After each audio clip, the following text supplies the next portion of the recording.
Hi folks, I want to make a video here real quick about the use of the engagement spreadsheet in our campaign. And so really what we're trying to achieve in our campaign is realistic and historical results. And so thus far we've modded several things into the game, several mechanics. We've got duds in there right now. We've got reload times in there.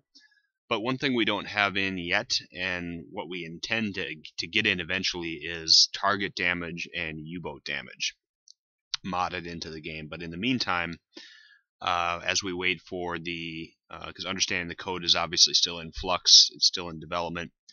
So as time goes on and the code solidifies a little bit, we'll be able to hopefully bring some things into our mod as the mainline gets built out a little bit more, bring some things into our mod more easily. And so but for the time being, this is the spreadsheet as it stands right now. And so there are 3 tabs in here, pretty self-explanatory. When you first open this file, you will be directed here. And this particular tab it really serves 2 purposes. One, obviously you've got 3 roles here. The commander will sign off on it, and then it's recommended that the commander delegates the use of this spreadsheet to 2 other crew members. This spreadsheet will be distributed to the skipper by way of a link. It's a shared Google document, Google Sheet. So the commander should share the link with 2 trusted members of the crew. Really, the idea is that one crew member runs the target damage tab, and the other crew member runs the U-boat damage tab. And of course, that frees the commander from the responsibility of having to both conduct the engagement and do the spreadsheet at the same time. So the second purpose of this tab is to because this spreadsheet is driven by primarily by Google scripts, JavaScript is coded in the background. As a security measure, Google requires you to click through an authorization window when you first run a script. And so this tab has a script in it that's tied to these buttons here. So when you push the button, you'll get agreed here, but you'll also get, before the script executes, you'll get a pop-up window that prompts you to click through your email address and then click allow, essentially allow access to allow the scripts to run on your computer. It's a one and done thing. You click through it once, you'll be able to use the rest of the buttons and scripts in the file. So that being said, we'll assume that all 3 of our people acknowledged, and then really the next step is just a waiting game until you're ready to shoot. For that, we've got the target damage tab. This is very, very straightforward. Looks like for some reason one of my buttons is not showing up there, but anyway, there it is. The target damage tab is very straightforward. You've got a section here for your torpedo tubes. In this case, this file is representative of a Type 2. We are simulating Type 2s, Type 7s, and Type 9s in the campaign. And so in this case, with the Type 2, you've got 3 bow tubes with 3 reloads, no stern tubes, etc. So reload times, like I said, are coded into the mod. And so it's a function of watching, assuming you shoot, let's say we shot tube 2 here and we missed the target, unfortunately. We would wait until that tube is loaded, at which time we would push the loaded button. But just one thing to note is once you push a button here, you actually can't push it again until the tube is reloaded in Wolfpack. Okay, so you can't derive results again. But that's just a function of hitting loaded, and it will reload your tube, and it will reduce your torpedo count, your torpedo reserve by 1. Reload times in the game range anywhere from 20 to 25 minutes per tube, and so that is more in line with historical results there. So, or historical performance, I should say. So let's say we missed that one, we reloaded it. but we're going to shoot at a particular target here. And so this section down here is very straightforward. You've got really 6 potential targets. The file will be set up for you based on the type of engagement. So whether that's a convoy engagement, in which case none of these will be shaded, they'll all be blank, like the first one is here, for you to fill in. In this particular case, Captain Summers had a single ship engagement, and so that's why there's only one of these unfilled. Just filling this particular one in here. And so let's say we're running our Wolfpack engagement. We've identified a target, and let's say it's type whatever the type is. You type it in there to keep track of it, and then let's just say it's 4,000 tons. So you put 4,000 in there, and then you designate which target you want to shoot at. Well, of course, we've got just the one target here, so we designate target 1 in the drop-down box here. Okay, and let's say we're going to shoot it. Now, one thing to note is the way damage works in here, it's actually just a sinking time. So the target's picture here will change over time the closer it gets to the time it sinks. Now, you won't know how long that is. That's the key. And I can tell you that the targets will sink anywhere from 30 seconds to 6 days in real time. Which means you may close the spreadsheet and 6 days later open it and the target is sunk. Okay, in real life days. What that means is you've got, so there really are 3 tonnage ranges. Okay, there's below 5,000 tons will generally sink on average after 1 torpedo. 5,000 to 20,000 will sink on average after 2 torpedoes, and over 20,000 will sink after 3 torpedoes. And when I say sink, that means sink within an hour, which is a reasonable time in Wolfpack to wait while you're doing other things, etc. So that is the average for those types of targets to sink within an hour. So what that, of course, means is you might actually have a target that by the time you and your crew are done wanting to be in Wolfpack and say, okay, we've been in the game for 3 hours, we've done what we wanted to do, etc., but we've got 1 or 2 targets that are not sunk yet. You can either shoot again to try, of course, subsequent torpedoes will help that target along, or you can communicate to staff after you're done with the engagement. We ask that skippers type up a small little short after-action report and put it in the engagement screenshots channel. As a part of that, you would just say, we left 1 or 2 targets, we're still afloat. That would prompt staff to go into the file and look behind the scenes and see what the actual sinking time remaining is.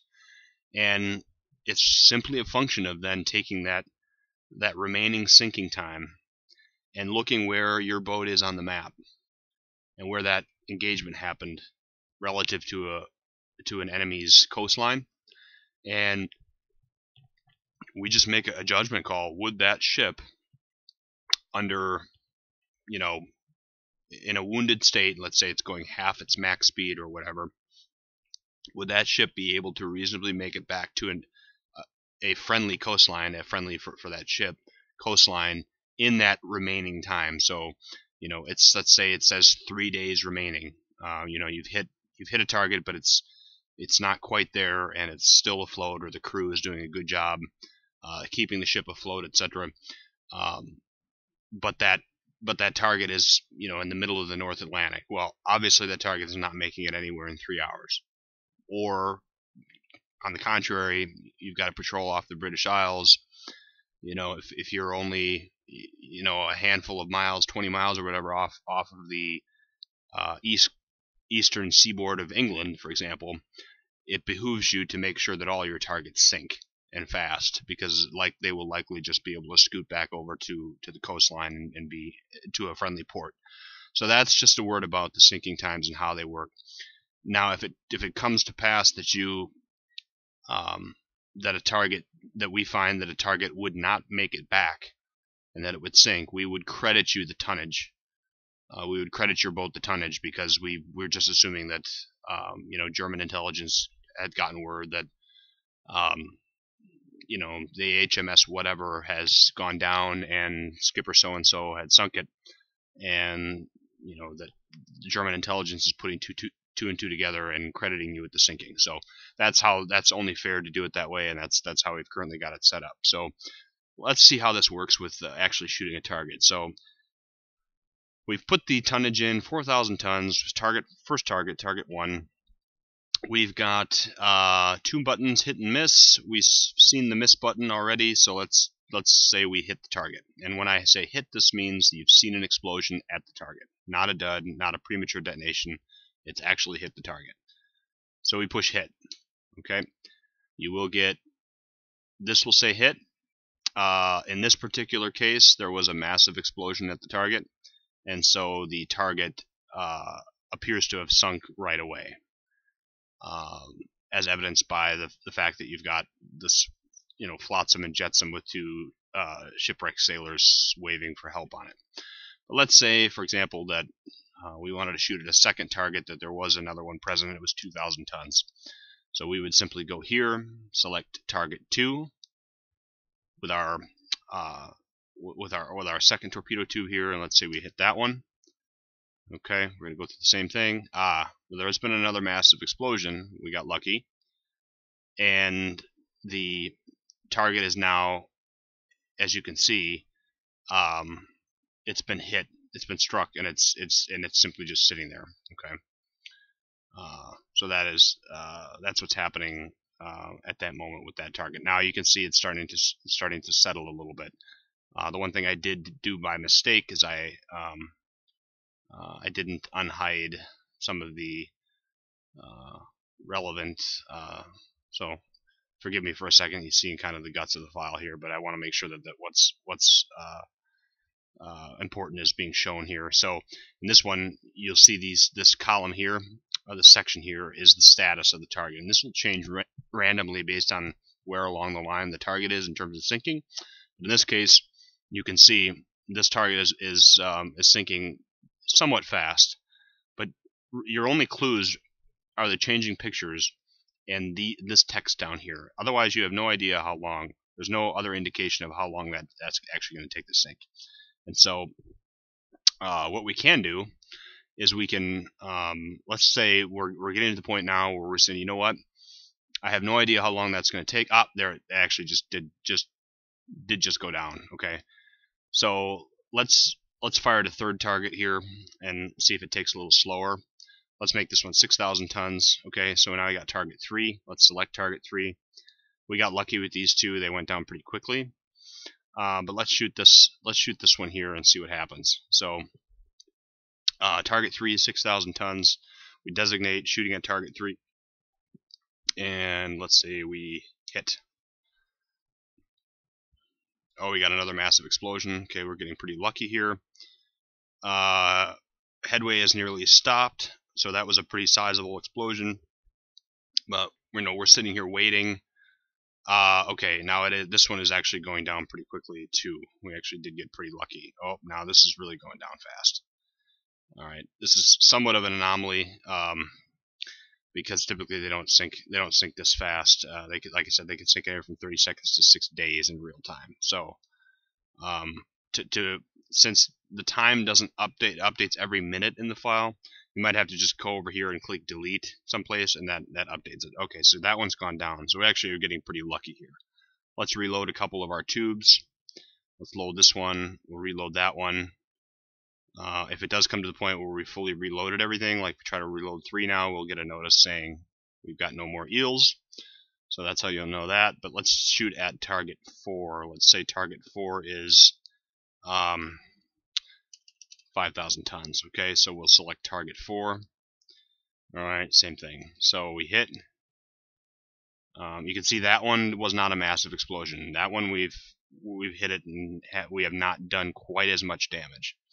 So this one says it's hit and slowing down. You can see there's no real observable damage there besides a little smoke, and the ship is appearing to stop.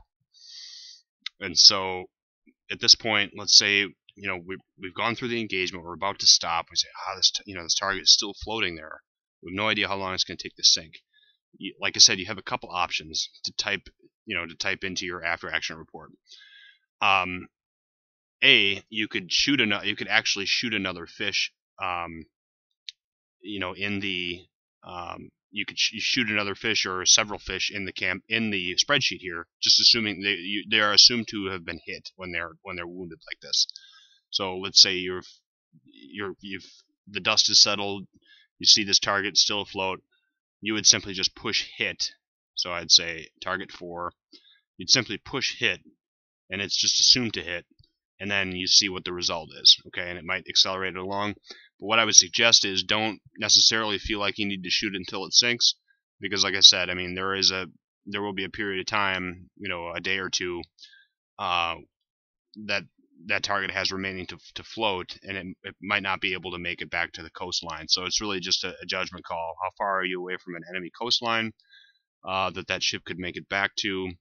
And that's really what you should base your decision on the target's appearance in the picture, coupled with the distance that it would have to travel in order to make it back to a coastline. So let's just shoot, for argument's sake, let's just shoot another fish at it and see what happens. So let's shoot again. That one blew it up. So that we got lucky there too. So you can see, I sank all 4 of these targets relatively quickly. It is somewhat of an anomaly. Again, I mean, I've seen it go clearly both ways, but like I said, under 5,000 tons, average 1 fish. 5,000 to 20,000 tons, average of 2 fish.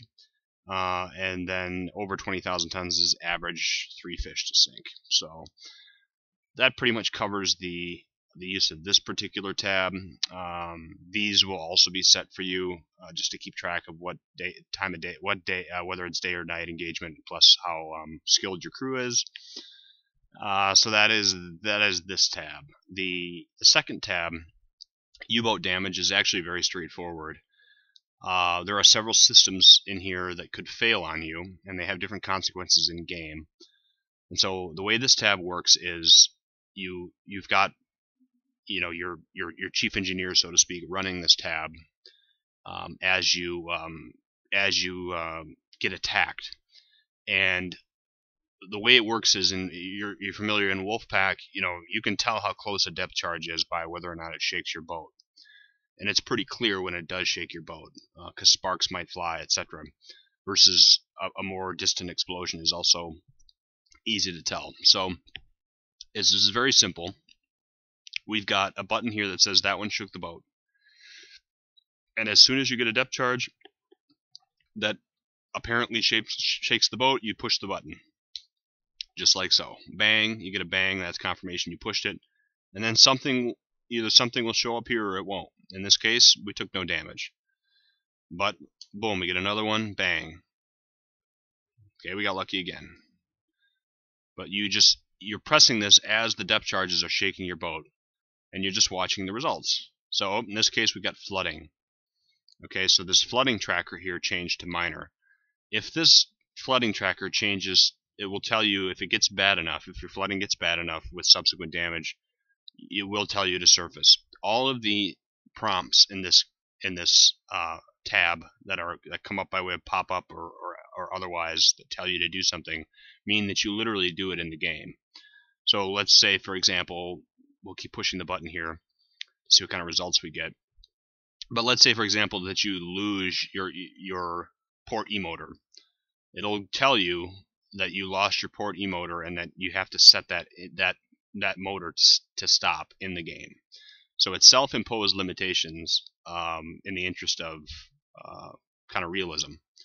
We're getting incredibly lucky here, by the way. This is also somewhat of an anomaly. Okay, there's another flooding result there. So as you see, we're getting pounded, but we're actually getting pretty lucky as regards to damage that's happening. So there we go. Okay, so the deck gun, we are in a Type 2, so it actually doesn't matter.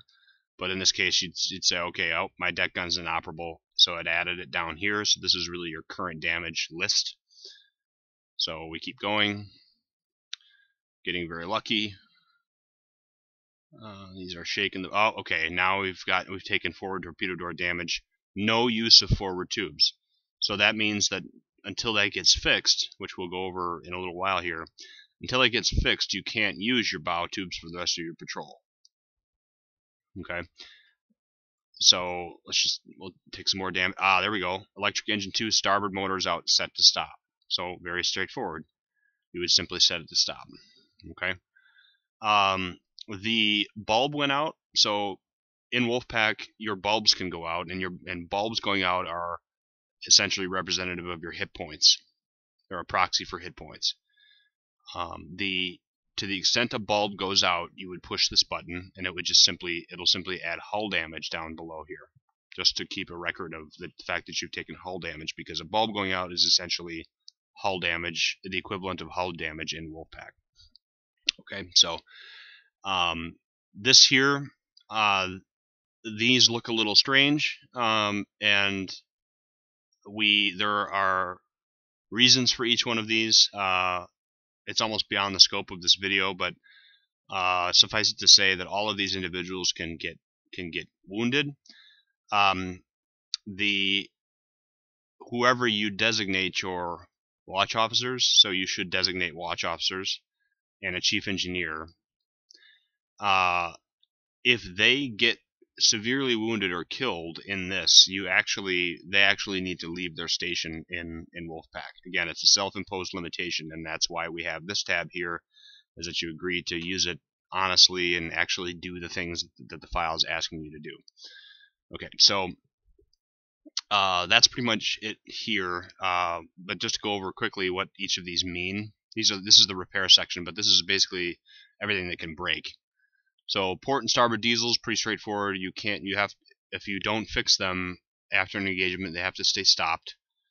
If your battery gets damaged, you're going to be prompted to run your e-motors at a higher speed, like at full speed ahead, for example, underwater, to simulate your battery getting drained faster.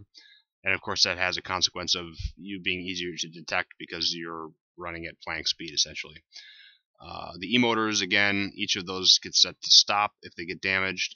Planes, it'll either be your forward or aft planes that get damaged. Very straightforward, you just don't use them. Same thing with scopes. Same thing with flat guns, you just don't use them if they're broken. The deck gun, same. Radio, same. Hydrophone, same. That's as brutal as that is. You literally have to pull your person off the hydrophone. Aft tubes, you can't use your aft. Forward tubes, can't use forward. And then fuel tank. Fuel tank's a little different.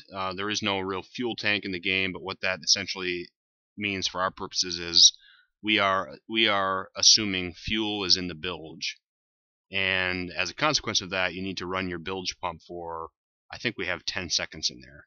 So you have to run your bilge pump for 10 seconds in order to pump the excess or pump the fuel that's leaked into the boat outboards. So that's what each one of these does. But say you're done with an engage, or you're done being, you've shaken the escort, and you're about to move, get ready to surface, etc., or just stay quiet for a while.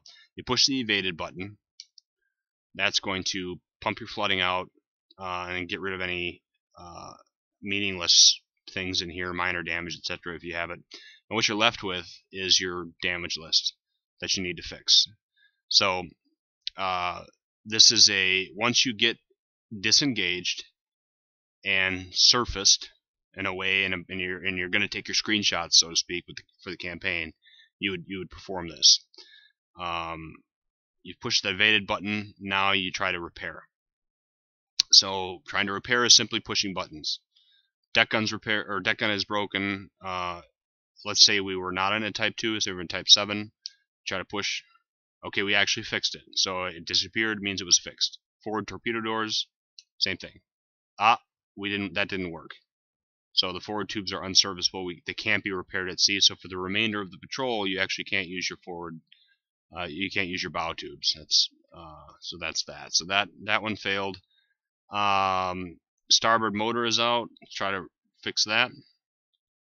Okay, we didn't fix that either, so that's out. Hull damage doesn't get fixed at sea. So you can see we had a couple of unsuccessful repair attempts. Now, as part of the lockdown of the file, so to speak, to prevent cheating, let's say somebody says, well, let's try it again.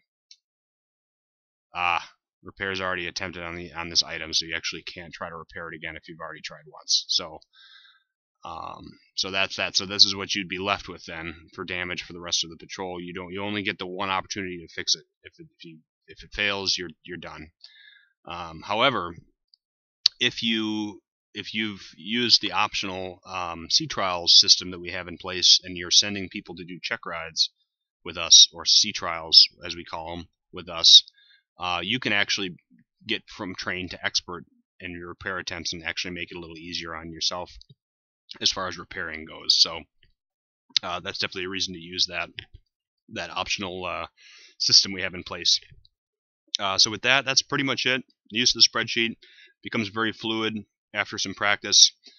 Adds a lot of color to the campaign, adds a lot of realism. But like I said, as we get further along, as the dev team gets further along in development of the game, and we gain a little better understanding of what they're going to change in the future, we will try our utmost to add these elements to the mod, thereby rendering this spreadsheet obsolete. That's the goal. But as of now, we've got it.